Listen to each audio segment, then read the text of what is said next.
Jejum intermitente. Vamos falar sobre jejum intermitente. Essa daqui, com certeza, vários de vocês já pegaram na clínica e vão pegar e vão trabalhar também. Tem estratégias bem interessantes ali pensando em jejum. Tá? Tem vários tipos de jejum. A gente vai conversar sobre alguns deles. Tá?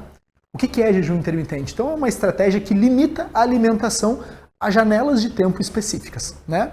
Ou a janelas de tempo específicas, ou também tem a ver com tempo, obviamente, a dias específicos, ou até algumas estratégias, como por exemplo a dieta que imita o jejum ali, que o Dudu está fazendo bastante, ela imita o jejum, ela não é o jejum, ela imita o jejum. É uma ingestão calórica muito baixa ali, 600, 700, 800 calorias por um período X, para imitar alguns benefícios, possíveis benefícios do jejum, tá? Pensando em metabolismo de maneira geral. A pessoa pode consumir alimentos por determinado período de tempo. Por exemplo, a pessoa pode comer entre ao meio-dia e às 6 da tarde. Tá? Nas demais horas do dia, então, ela pode consumir alimento por 6 horas. Nas outras 18, ela fica em jejum. Isso é um exemplo de jejum temporal, né? Tem um tempo específico ali para começar e acabar. O jejum pode ser feito também em dias alternados, que a gente vai chamar aqui de ADF, Alternate Day Fasting, tá? Jejum de dias alternados. Dá para ser feito também. Não tem divisão de macros ou exclusões de grupos específicos nesse período alimentado, tá? Diferente de algumas outras linhas de dieta que a gente foca no percentual, na quantidade de determinado macronutriente ali na dieta, o jejum não tem isso, tá bem, gente? E ele mexe com diversas rotas metabólicas do corpo humano, como a gente pode ver aqui, ó. Quanto mais horas de inanição, quanto mais horas sem comer, tá, gente? Vai ter uma alteração. Tipos de jejum. Vou trazer aqui alguns tipos de jejum para vocês entenderem o que a gente pode trabalhar, o que a gente pode fazer. O ADF é o primeiro ali, ó. Jejum completo em dias alternados. Desculpa, jejum completo em dias alternados.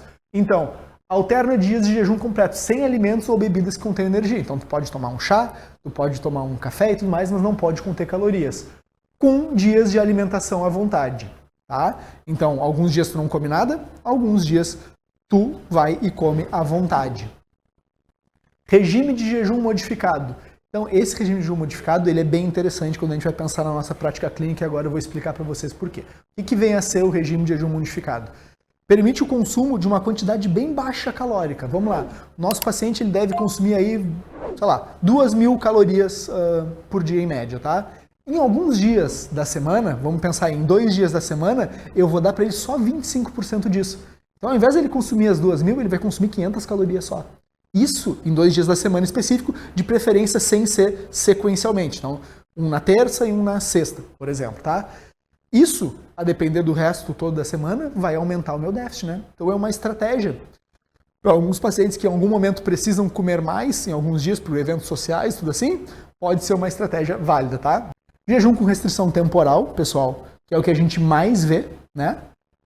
Que é isso aí, muita gente faz isso já naturalmente. Cara, não consigo comer, que é o mais comum, pela manhã. Eu não tenho fome pela manhã. Desde novo, eu saí atrasado para o colégio, então não peguei o hábito de comer, eu vou só almoçar. E a minha janta, por exemplo, é às 8 horas da noite, minha última refeição. Pô, até o meio-dia do dia seguinte, isso aí já dá 16 horas, né? Então, teoricamente, o cara faz um jejum 16 para 8. Ele fica 16 horas sem comer.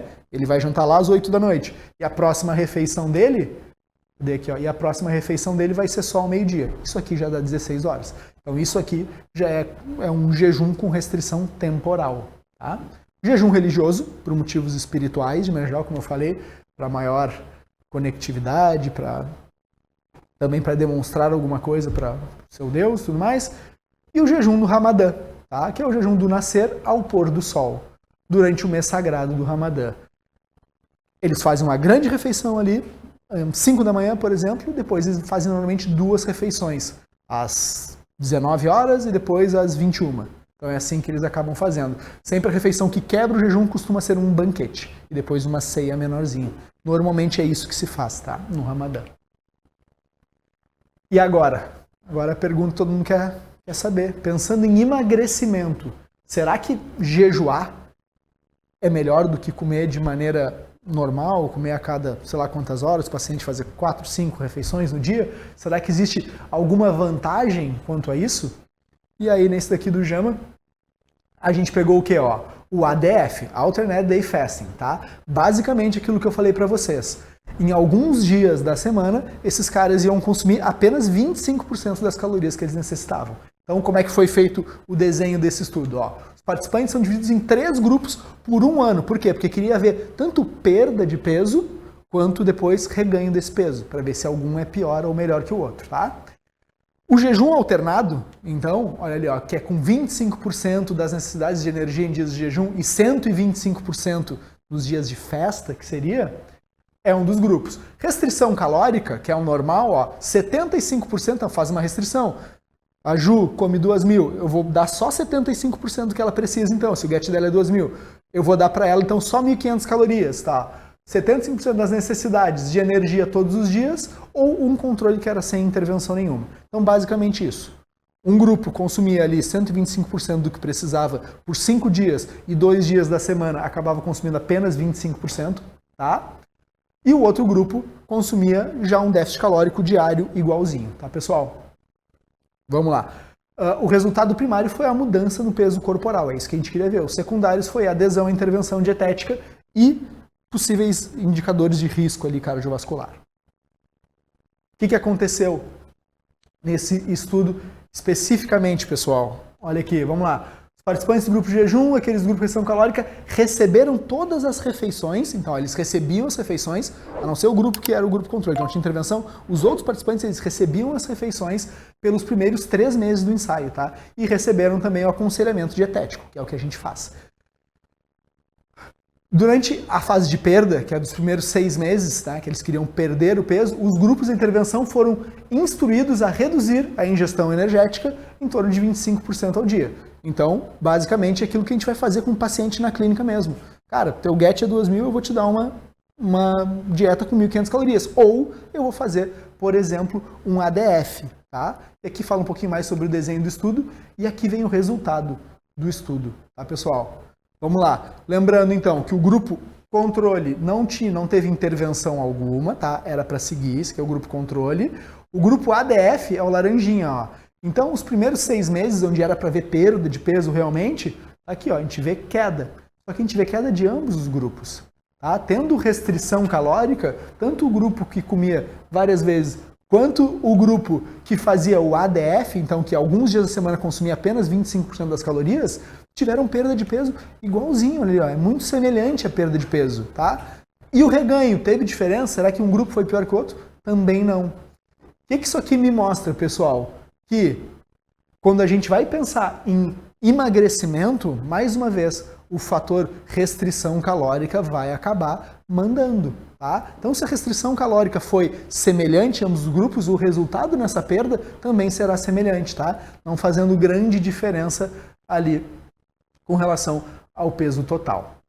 Outro ponto, tá, Rodrigo? Então, se fazer jejum é bom ali, eu consigo fazer 16 horas de jejum. Se eu fizer 20 horas de jejum, será que vai ser melhor? É o que esse estudo aqui tentou nos mostrar, tá? Diferença entre 4 ou 6 horas, tá, de alimentação para ver se tem alguma vantagem em adultos com obesidade. A gente sempre tem que olhar isso, tá, gente? Quem é o público que a gente está usando. Então, vamos embora. Um grupo era o grupo controle, tá? Não mexe em nada, mantém tudo como tá, bonitinho ali. Beleza. Dieta ad libitum, ou seja, sempre for ad libitum, come o que quiser. O outro grupo era o grupo 4 horas de alimentação, de janela alimentar. Ou seja, abria a janela para fazer a primeira refeição às 15 horas, às 3 da tarde, e tinha que fechar essa janela às 19. Ou seja, tinha 4 horas apenas para comer. Então eles ficavam 20 horas sem comer nada, tá? O outro grupo abria a janela às 13, a 1 hora da tarde, então como se fosse um almoço, e fechava também às 19. Então eles tinham 6 horas para comer. Era um grupo de jejum de 18 horas, tá? Isso aqui que esse estudo quis avaliar. Aqui, ó. Então, o grupo TRF tinha 16 participantes, que era o grupo TRF de 4 horas. O grupo também, que é de jejum, só que de 6 horas tinha 16 participantes. E o grupo controle, 14 participantes. Todos com obesidade, tá? Ali está a janela que eu expliquei para vocês. O grupo controle foi orientado a manter esse peso, não queriam que caísse o peso desse grupo controle, tá? Então não era para eles comerem menos ou aumentar a rotina de exercício, não fazer nada disso, tá? Ambos os grupos, e aqui a gente vai ver no resultado, ó, os dois grupos, olha a diferença dos dois. É pífia. Olha, não tem diferença. Ambos os grupos, pensando em perda de peso, perderam a mesma coisa nesse estudo. Tá, pessoal? Por quê? Porque não fez diferença ficar mais tempo em jejum. Não foi essa a diferença. Por quê? Porque as calorias acabaram sendo as mesmas, tá? Não acabou tendo mais déficit por 2 horas a mais de jejum ou não. Então, ó, ambos os grupos que fizeram jejum reportaram um déficit calórico de 550 calorias. Então, em média, por ter uma janela alimentar curta, eles acabaram comendo um pouco a menos realmente. Então é isso que eu digo. Cara, tu acha bom eu fazer jejum pensando em emagrecimento? Primeira pergunta é a seguinte: se eu te tirar uma refeição, vamos lá, refeição da manhã que seja, ou refeição da noite, tu não vai compensar ou supercompensar as calorias em outro momento do dia? Se tu vai fazer isso, não é interessante, tá? Não vai mudar nada, na verdade. E qual que é o grande problema que a gente mais vê? Muitas vezes o pessoal tira a refeição da manhã e acaba jogando sim para tardinha ou para noite. E pensando em quantidade de caloria para ser ofertada, não vai ser o melhor dos mundos, né? Eu prefiro até que jogue mais caloria pela manhã, aí pensando na cronobiologia, do que jogue à noite. Tá, galera? Então, não faz diferença, não vai ser 2 horas a mais de jejum que vai levar a algum benefício específico pensando em emagrecimento. Desempenho físico. E aí que o Ramadã surge bastante. Como é que os atletas no período de Ramadã mantêm o desempenho deles, como é que eles mantêm o treinamento, como é que a gente faz para lidar com isso. O que a gente tem sobre desempenho físico, tá? Alguns estudos aí, a grande maioria dos estudos que a gente pega, ele não afeta negativamente o exercício se for por um tempo adequado, tá? Quando pega, por exemplo, exercício cardiometabólico acima de 60 minutos, aparentemente pode ter algum malefício no desempenho desse atleta. Mas principalmente em exercício, gente, eu acho que é aqui que eu falo, que é com relação à massa muscular, que é uma coisa que a gente vê muito nos nossos pacientes, eles perguntam, tá, e se eu fizer jejum, eu não vou perder mais massa muscular? O que a gente tem que levar em consideração é o seguinte, o aporte total de calorias no dia, depende, esse jejum te levou a um déficit muito grande? Não levou a um déficit muito grande, não, é um déficit que eu estou perdendo peso, então não vai ter mais perda de massa muscular por esse fator. Mas o outro fator que é fundamental para a manutenção da massa muscular, treinabilidade. Esse jejum fez tu perder potencial de treino? Quando eu falo de potencial de treino, eu falo de 2 variáveis principais, né? Eu vou falar de volume de treino, que diz respeito ao número de séries e repetições para aquele músculo-alvo ali, e eu vou falar de intensidade, que diz respeito à carga, que consegue levantar. Esse jejum que tu tá fazendo, ele prejudicou alguma dessas variáveis no teu treino? Cara, prejudicou. Então, pode ser que aí tu tenha algum prejuízo em massa muscular. Agora, não prejudicou. Estou treinando normal, não estou perdendo desempenho, estou conseguindo emagrecer e mantendo meus treinos bons, meu volume está adequado. Cara, não vai ser o jejum sozinho que vai gerar essa perda de massa muscular, como se acha por aí. Tá, gente? A maioria dos estudos, inclusive, mostra isso. Se as calorias estão adequadas, se o cara não perdeu o potencial de treino, não vai ser o jejum de maneira isolada que vai fazer isso com ele, tá? Mas tem muitos estudos sobre isso aí, tem bastante coisa no tema. Resumão, então, de massa muscular, ó. Vias ligadas ao catabolismo proteico ficam aumentadas durante o jejum. Isso aí a gente sabe, né? São hormônios, inclusive, que para manter uma glicemia no nosso corpo, eles ficam aumentados. Mais uma vez ali, glucagon, cortisol, tá? Eles são ligados a catabolismo proteico. Não quer dizer que ele vai gerar catabolismo proteico. A gente tem uma mania ruim de achar que perder massa muscular é uma coisa aguda. A gente acha, putz, hoje não bati proteína aí, botei 1 grama quilo de proteína, não deu, vou perder massa muscular. Não é assim, gente. Para perder massa muscular de maneira significativa, também é um processo crônico, né?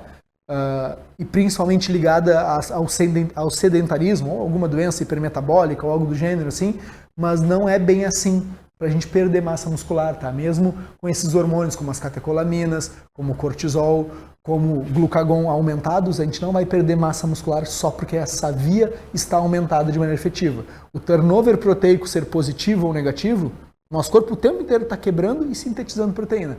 Esse turnover proteico ser positivo ou negativo é um processo crônico que depende de vários fatores, não só de uma via isolada, tá? Ainda assim, jejum de maneira isolada não leva à perda de massa muscular quando comparado a uma alimentação contínua, tá? Não vai ser isso. A magnitude da restrição e o nível de treinamento, como eu falei para vocês, é o que impacta, sim, de maneira efetiva quando eu penso em jejum intermitente e massa muscular. Tá, galera? Então, pode fazer o jejum. Se o paciente não perder potencial de treino, se ele não perder potencial de treino, ele pode fazer jejum sem medo de algum prejuízo nessa massa muscular.